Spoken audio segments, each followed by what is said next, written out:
Hello everyone, this is Paridi. In today's video, we are going to discuss a chapter of 7th standard that is Think Before You Speak. तो इसका मतलब होता है कि बोलने से पहले सोचना चाहिए हमें। तो चलिए शुरुआत करते हैं चैप्टर की। Man was meant to listen more and talk less. Man को जो बनाया गया है उसका मतलब ही ये है, इंसान का मतलब कि आप बोलो कम और सुनो ज़्यादा। दूसरों की बात ज़्यादा सुननी चाहिए जबकि आपको कम बोलना चाहिए। That is why, as the great British statesman Benjamin Disraeli said, और इसी कारण से जो ब्रिटिश स्टेट्समैन है, great British statesman Benjamin Disraeli, उन्होंने कहा है, nature is endowed man with 2 ears and 1 mouth. Nature ने हमको दिया है, मीन्स मैन को दिया है नेचर ने 2 कान और 1 मुंह, 1 mouth. If man was meant to talk more and listen less, he would have 2 mouths and only 1 ear.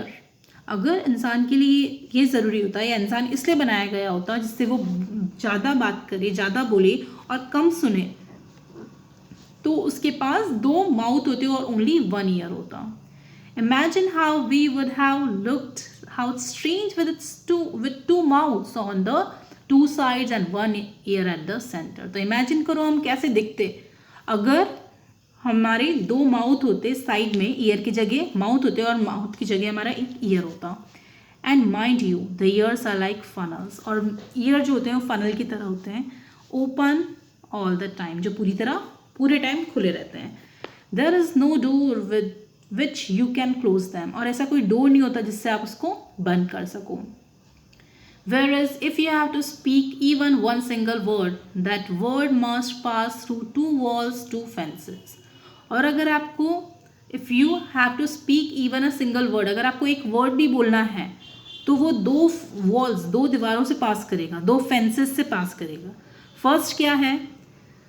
There is firstly the fence of these 2 rows of teeth. पहला है कि आपकी जो दांतों की जो रो है, टीथ की जो रोज है, वो है फर्स्ट आपकी वॉल. और सेकंड क्या है? The fence of 2 lips. That means बोलने के लिए आपके सामने 2 दीवारें हैं. पहली है आपकी टीथ की रो और आगे है आपके लिप्स की रो या फेंस. उसके बाद ही वो वर्ड बाहर जाता है. तो your first question comes here, what did the great British statesman Benjamin Disraeli से?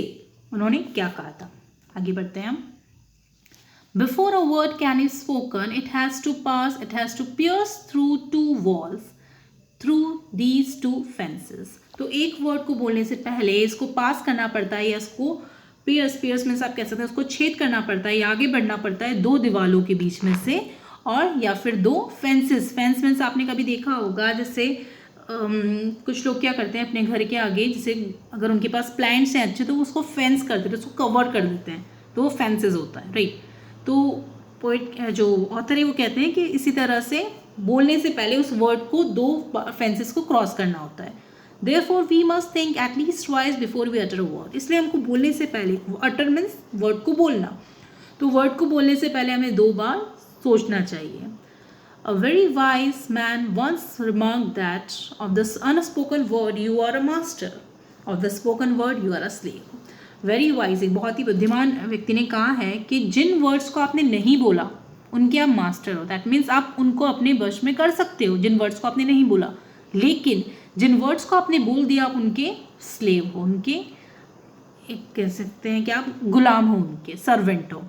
Once you have spoken a word you can not get it back. एक बार अगर आपने कोई वर्ड बोल दिया तो आप उसको वापस नहीं ला सकते. डू वॉट यू विल, जो चाहो वो कर लो, लेकिन उसको आप वापस नहीं ला सकते. Therefore you must be very careful about the words that you speak. इसलिए आपको जो वर्ड्स आप बोल रहे हो उनके लिए बहुत केयरफुल होना चाहिए. Once the word has left your lips, you will not be able to get it back. अगर आपके लिप्स से वो बाहर चला गया, आपके मुंह से वो बाहर चला गया, तो वो कभी वापस नहीं आएगा. What are unspoken words? और unspoken words क्या होते हैं? They are things you want to say but remain unsaid. वो ऐसी चीज़ें होती हैं जो आप कहना चाहते हैं लेकिन वो आपने कभी कही नहीं होती है. As thoughts in your mind, जैसे कि आप कह सकते हैं कुछ थॉट्स होते हैं हमारे माइंड में, हम इमेजिन करते हैं, कुछ हमारे मन में थॉट्स आते हैं, कुछ विचार आते हैं जो आपके माइंड में रहते हैं बट आप उनको कहते नहीं, वो आपके अनस्पोकन वर्ड्स कहलाते हैं. Once you have put the thoughts into words, Once the words have left your lips, you cannot change them or control them. एक बार अगर थॉट्स को अपने वर्ड्स में ले लिया और वर्ड्स को अपने मुंह से निकाल दिया तो वो कभी भी चेंज नहीं हो सकते हैं, ना ही आप उनको कभी कंट्रोल कर पाएंगे. So your next question comes over here. Why must we think twice before we utter a word? Why must we think? हमें क्यों सोचना चाहिए कुछ भी बोलने से पहले? ओके, आगे बढ़ते हैं. A young man went to his spiritual teacher and said. एक बार एक आदमी, एक यंग मैन अपने स्पिरिचुअल मीन्स आप कह सकते हैं ऐसे टीचर जो रिलीजियस बातें बताते हैं, तो स्पिरिचुअल टीचर के पास गया और कहा, I have spoken very harsh and unkind words to my friend and he is deeply hurt. मैंने अपने दोस्त से बहुत ही बुरे और अनकाइंड वर्ड्स बोले हैं और अब वो बहुत बुरी तरह हर्ट हो गया है. I am afraid I have lost my friendship with him. और मुझे इस चीज़ का डर है कि शायद हमारी फ्रेंडशिप अब टूट जाए या बंद हो, मीन्स ख़त्म हो जाए. How can I make amends? मैं कैसे चेंज करूँ उस चीज़ को? The wise teacher gave him a fresh sheet of blank paper and a pen. He said to the young man, write down on this paper all the harsh things you have said to him. फिर जो vice teacher था, बुद्धिमान teacher था, उसने एक fresh sheet ली paper की और जो ब्लैंक था और उसको पेन दिया. उसने कहा कि जितना भी तुमने उसको बुरा कहा है ना, वो सब इस पेपर पे लिख दो. The young man did as he was told and showed the paper to the teacher. उसने वही किया जो उसके टीचर ने कहा था, फिर उन्होंने उस पेपर को उस टीचर को दिखाया. Now tear up this sheet of paper into as many small bits as you can, the wise teacher said. Wise teacher ने कहा कि अब इस शीट जो पेपर है इसको इतने छोटे छोटे टुकड़ों में फाड़ो, टीयर करो जितने तुम कर सकते हो. Soon the single sheet was torn into 100 tiny bits of paper. और बहुत जल्दी वो एक सिंगल जो शीट थी वो 100 बिट्स में टर्न हो गई. Throw the bits out of the window, the teacher told him. Teacher ने कहा कि जो बिट्स हैं, जो छोटे छोटे टुकड़े हैं इस कागज़ के, इसको बाहर फेंक दो विंडो से. टीचर ने उसको कहा. Okay, your second question comes over here. What did the young man tell to his spiritual teacher or say to his spiritual teacher? What did young man say to his spiritual teacher? आगे बढ़ते हैं. That was easily done. It was a windy day and the tiny bits were scattered far and wide even as the young man watched. और वो मतलब easily हो गया ना, क्योंकि उसके पास जो कागज़ के टुकड़े थे वो उसने बाहर फेंका और वो विंडी डे था, मीन्स हवा चल रही थी. इस कारण से जो टाइनी बिट्स थी, छोटे छोटे बिट्स थी पेपर की, वो पूरी तरह फैल गई. स्कैटर्ड मीन्स हर जगह फैल गई, स्प्रेड हो गई, और जितना वो देखता है इतनी देर में तो वो उड़ गया.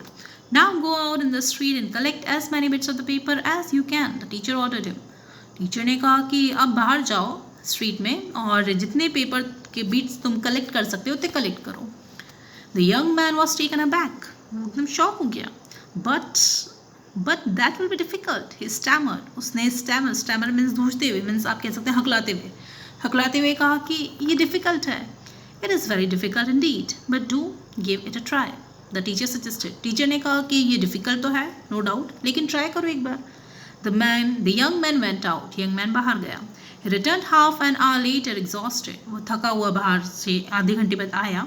He had not been able to get hold of a single torn bit from the paper he had torn up just a while earlier. और जिसको उसने जस्ट थोड़ी देर पहले ही फाड़ा था, जिस पेपर के इसने छोटे छोटे टुकड़े किए थे, उनमें से उसको एक भी बिट नहीं मिला, एक भी टॉर्न बिट उसको नहीं मिला. टॉर्न मीन्स फटा हुआ, जिसके उसने टुकड़े किए थे.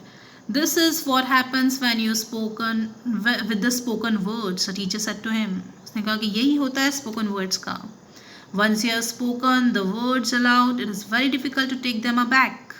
अगर तुमने एक बार कुछ बुरा वर्ड कह दिया या कुछ बुरे वर्ड्स कह दिए, उनको वापस लेना मुश्किल है. Therefore, learn to think before you speak in anger. इसलिए गुस्से में कुछ भी बोलने से पहले आपको सोचना चाहिए. तो your next question comes over here. What lesson did spiritual teacher give to the young man? क्या lesson, क्या सीख दिया उसने, उस spiritual teacher ने उस young man को. Now listen to this. Socrates was one of the wisest men of the ancient world. Socrates एक person थे, बहुत ही wisest means बहुत बुद्धिमान थे ancient world में.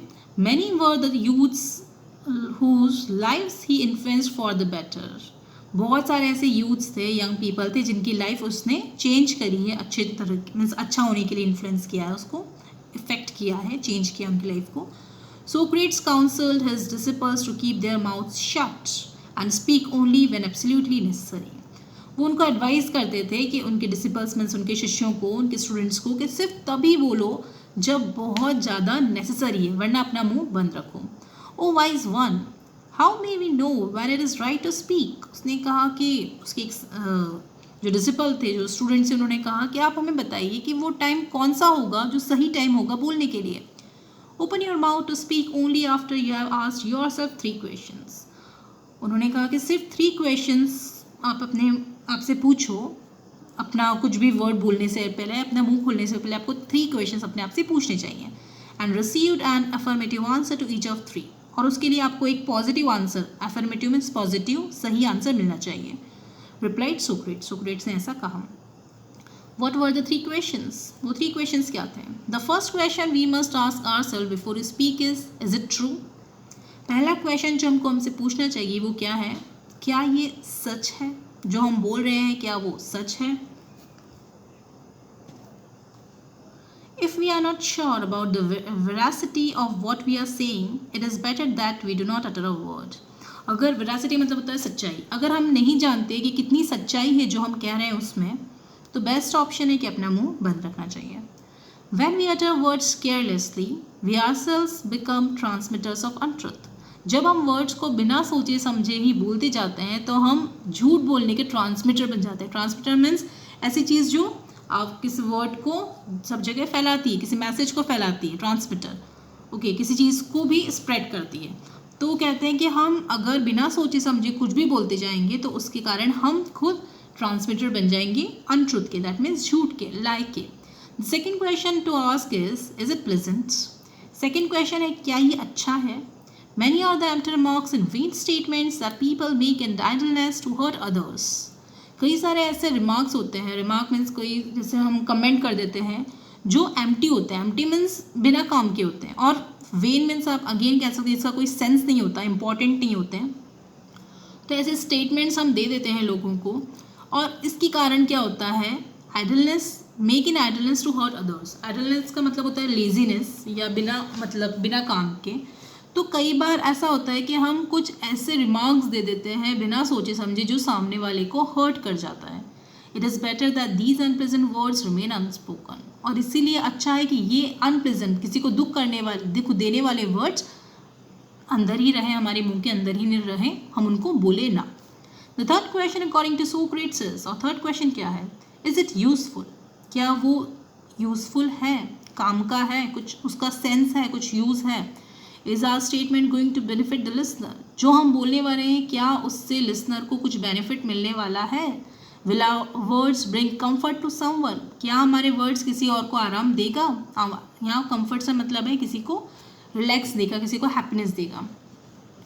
Are we likely to help someone with what we say. क्या हम किसी को कुछ वर्ड बोल के हेल्प कर सकते हैं. Only in that case should we go ahead and speak. और सिर्फ तभी आपको आगे बढ़ो और बोलो. तो your last question comes over here. What were the 3 questions that Socrates told to his disciples. What were the 3 questions which Socrates told to his disciple? I hope आज का वीडियो आपको समझ में आया होगा. इसका मतलब यही है कि हमेशा जो बोले सोच समझ कर बोले, बिना सोचे समझे कुछ भी ना बोले. Okay then, I hope today's video is clear to you. In case of any doubt or difficulty, feel free to ask me. Take care, stay safe.